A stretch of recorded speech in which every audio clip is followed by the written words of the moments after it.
du Père, du Fils et du Saint-Esprit. Amen. Grande joie d'être là avec toi en ce mardi 2 juillet. N'oublie pas de laisser like dans ton appareil pour dire que tu as aimé la Lectio Divina et aussi de partager la Lectio Divina à tes amis. D'accord? Et la première lecture d'aujourd'hui, c'est Amos, chapitre 3, à partir du verset 1. Écoutez cette parole que le Seigneur prononce contre vous, enfants d'Israël, contre toute la famille que j'ai fait monter du pays d'Égypte. Je n'ai connu que vous de toutes les familles de la terre. C'est pourquoi je vous châtierai pour toutes vos fautes. Et pendant 40 ans, deux hommes vont-ils ensemble sans être concertés?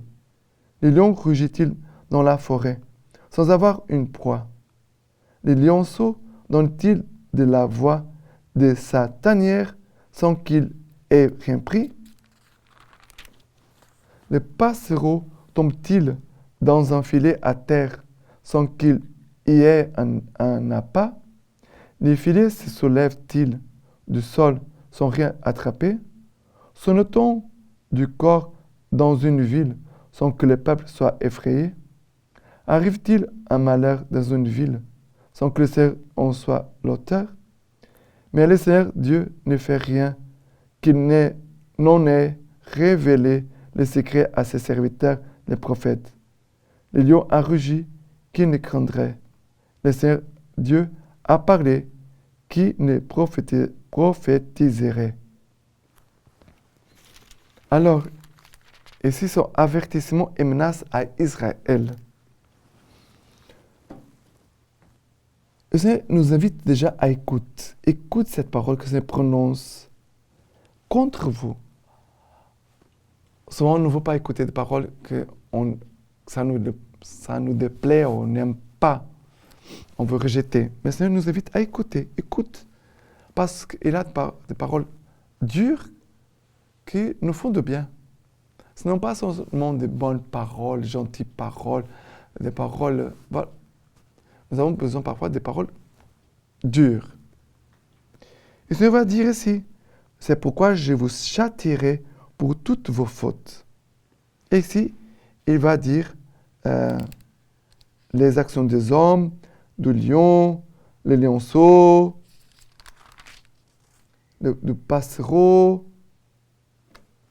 Et après, ici, le Seigneur dit, mais le Seigneur Dieu ne fait rien qu'il n'en ait révélé le secret à ses serviteurs, les prophètes.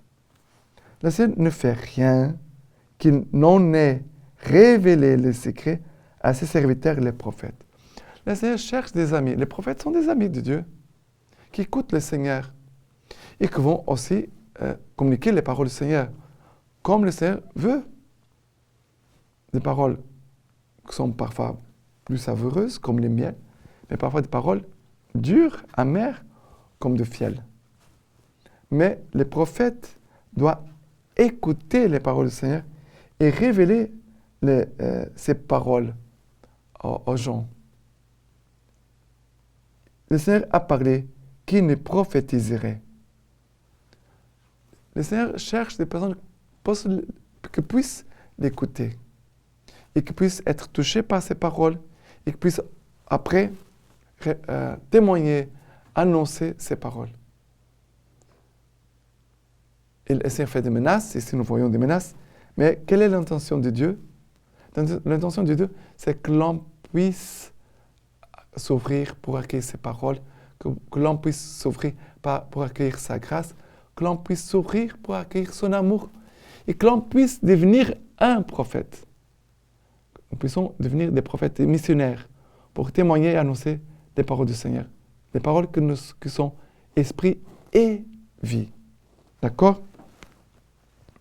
Et le psaume d'aujourd'hui, c'est le psaume 5. Le psaume 5, à partir du verset 5. Tu n'es pas un Dieu agréant l'impiété.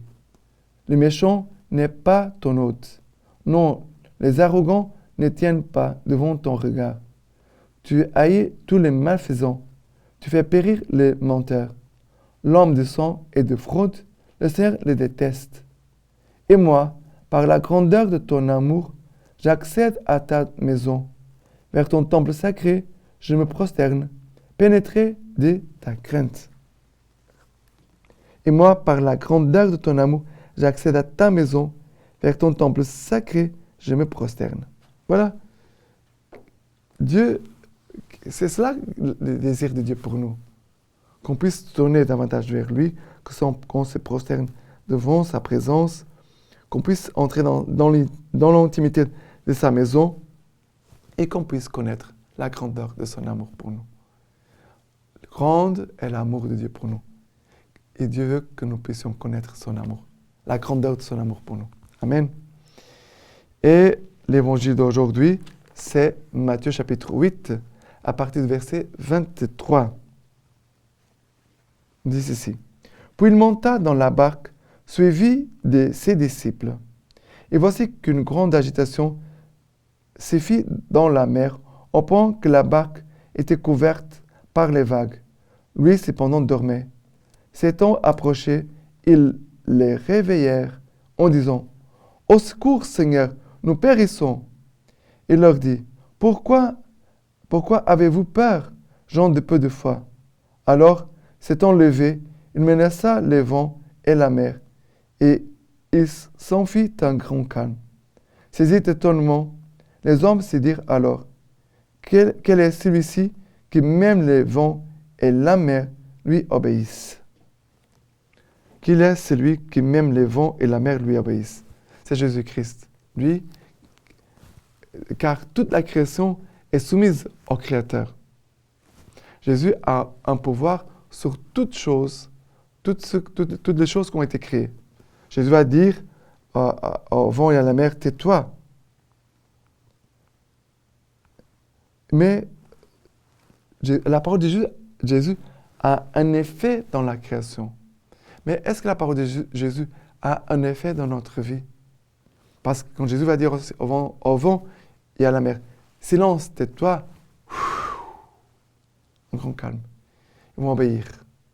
Mais et nous? Parce que dans notre liberté, Dieu nous a créés avec liberté pour dire oui ou non. Je peux faire ou ne pas faire. Je peux suivre les paroles du Seigneur ou les rejeter. Vous voyez l'amour de Dieu pour nous nous a laissés libres. Dieu nous aime gratuitement et nous a donné la liberté. Pour que nous puissions décider de l'écouter, de l'aimer ou alors de faire le contraire. D'accord? Mais ici, le Seigneur veut vraiment nous visiter dans notre agitation, de tout ce que tu es agité aujourd'hui. Jésus veut te communiquer la foi par la parole de Dieu, la paix par la parole de Dieu, la paix par la soumission à cette parole de Jésus. Car la parole de Dieu, elle est agissante, elle est vraie, elle est actuelle, elle est pour maintenant. D'accord? Et la lecture patristique de Saint Augustin nous dit ceci. Notre gloire, c'est le témoignage de notre conscience. Il y a des hommes qui jugent témérairement, qui critiquent, qui grognent, qui récriminent, qui s'évertuent à jeter le soupçon sur ceux qu'ils ne voient pas, et aussi à ébranler ce qui n'inspire aucun soupçon. Contre ces gens-là, qui nous reste-t-il, sinon les témoignages de notre conscience? Mes frères, même quand quand nous voulons plaire, nous ne cherchons pas notre gloire et nous ne devons pas la chercher. Nous devons chercher le salut de ceux qui ne s'égareront pas en nous suivant si nous marchons droit. Maintenant, je vous laisse la bénédiction par les mains toutes pures de la Vierge Marie. Dieu Tout-Puissant vous bénisse et vous garde, le Père, le Fils et le Saint-Esprit. Amen.